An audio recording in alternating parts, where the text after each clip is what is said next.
കേരള കോൺഗ്രസ് ബിയുടെ തിരുവനന്തപുരം ജില്ലാ കമ്മിറ്റിയുടെ നേതൃത്വത്തിൽ മാർനല്ലൂർ സ്വദേശി സൈമൺ നാടാർക്ക് നിർമ്മിച്ചു നൽകിയ വീടിൻ്റെ മുൻവശത്താണ് ഞാനുള്ളത്. കഴിഞ്ഞ ഓഗസ്റ്റ് മാസം 27-ാം തീയതിയാണ് KB ഗണേഷ് കുമാറിൻ്റെ നേതൃത്വത്തിൽ ഈ വീടിൻ്റെ താക്കോൽ കൈമാറിയത്. ഇന്നിപ്പോൾ പുലർച്ചെ നമ്മളിവിടെ വരുമ്പോൾ സൈമൺ നാടാരുടെ വീട് പൂട്ടിക്കിടക്കുന്നതാണ് കാണുന്നത്. എന്തായാലും ഈ വീടിൻ്റെ മുൻവശത്ത് ഈ പറയുന്നത് പോലെ തന്നെ ഒരു ശിലാഫലകമുണ്ട്.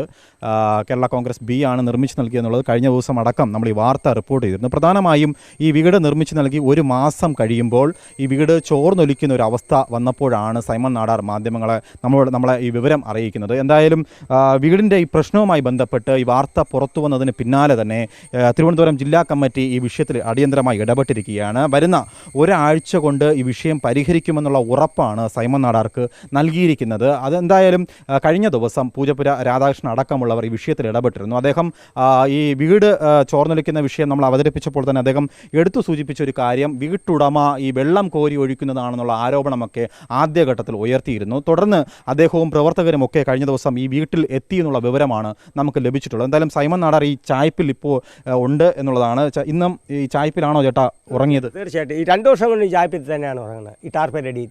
കഴിഞ്ഞ ദിവസം പൂജപ്പുര രാധാകൃഷ്ണനുമായി നമ്മൾ സംസാരിച്ചിരുന്നു. ഈ വീട് ചോർന്നൊലിക്കുന്നത് ചേട്ടൻ വെള്ളം കോരി ഒഴിച്ചെന്നാണ് അദ്ദേഹം ആരോപിച്ചത്. അങ്ങനെ ഞാൻ കിടക്കാൻ അവർ ഇത്രയും ചെയ്ത ഞാൻ അങ്ങനെ ചെയ്യുമെന്ന് ആർക്കും വിശ്വസിക്കാനുണ്ടാകും. ഞാൻ ഒരു തുള്ളി വെള്ളവും ഒഴിച്ചില്ല. എനിക്ക് അവിടെ കിടക്കാൻ നിവൃത്തിയില്ലാത്തതുകൊണ്ട് ഈ ഷെഡിൽ ഇപ്പോഴും കിടക്കുന്നത്. അതിനകത്ത് ടാർപ്പെങ്കിലും വിരിച്ച് കിടക്കുമല്ലോ. എനിക്ക് ഒരു രക്ഷയില്ലാത്തതുകൊണ്ടാണ്. ശക്തമായ കാറ്റും മഴയൊക്കെ ഈ ദിവസങ്ങളിൽ ഉണ്ടായിരുന്നു. അങ്ങനെയാണ് ഈ വെള്ളം കയറുന്നത്. വെയിലാണെങ്കിൽ അകത്ത് കയറാക്കില്ല, ചൂടുണ്ട്, ഭയങ്കര ചൂട്, തീ കൊണ്ട ചൂടാണ്. അതുകൊണ്ട് പുറത്ത് ദൈവം എന്താ ഒരു ടർക്കി വിരിച്ച് പുറത്ത് കിടന്നാണ് ഉറങ്ങുന്നത്. കഴിഞ്ഞ ദിവസം ജില്ലാ നേതൃത്വം ഇവിടെ വന്നിരുന്നു. എന്ത് ഉറപ്പാണ് നൽകിയത്? ഒരാഴ്ചക്കകത്ത് 2 കല്ല് വെച്ച് പൊക്കി തരും, വേറെ ഒന്നും പറഞ്ഞില്ല. ഇപ്പോൾ വെള്ളം കയറാതിരിക്കണമെങ്കിൽ പാത്തി കൂടി വെക്കണമെന്നുള്ളതാണ്. അല്ലാത്ത പക്ഷം ഉയർത്തിയാലും വെള്ളം കയറും. തീർച്ചയായിട്ടും എങ്ങനെയായാലും വെള്ളം കയറും. അതിലേക്കുള്ള സൗകര്യവും. ഇപ്പോൾ ജില്ലാ നേതൃത്വത്തിൻ്റെ വാക്കുകളെ വിശ്വസിക്കാമോ?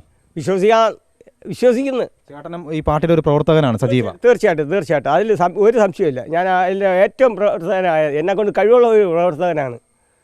കഴിഞ്ഞ 2 വർഷമായിട്ട് ഈ ചായ്പിലാണ് ഈ സൈമൺ നാടാർ കഴിഞ്ഞു വരുന്നത്. എന്തായാലും കഴിഞ്ഞ ദിവസം ജില്ലാ നേതൃത്വം ഇവിടെ വന്നു. പൂജപ്പുര രാധാകൃഷ്ണൻ അടക്കമുള്ളവർ വന്ന് സൈമൺ നാടാർക്ക് ഉറപ്പ് നൽകിയിട്ടുണ്ട്. വരുന്ന ഒരാഴ്ചക്കകം 2 വരി കല്ല് വെച്ച് ഈ വീട് സൈമൺ നാടാർ ആവശ്യപ്പെട്ടതുപോലെ തന്നെ ഇതിൻ്റെ വിഷയങ്ങൾ പരിഹരിക്കും, ഈ ചോർച്ച പരിഹരിക്കുമെന്നുള്ള ഉറപ്പാണ് കേരള കോൺഗ്രസ് ബി തിരുവനന്തപുരം ജില്ലാ കമ്മിറ്റി നൽകിയിരിക്കുന്നത്. വീഡിയോ ജേർണലിസ്റ്റ് വിപിൻ കുമാറിനൊപ്പം reporter Arun Solomon, in reporter, Thiruvananthapuram.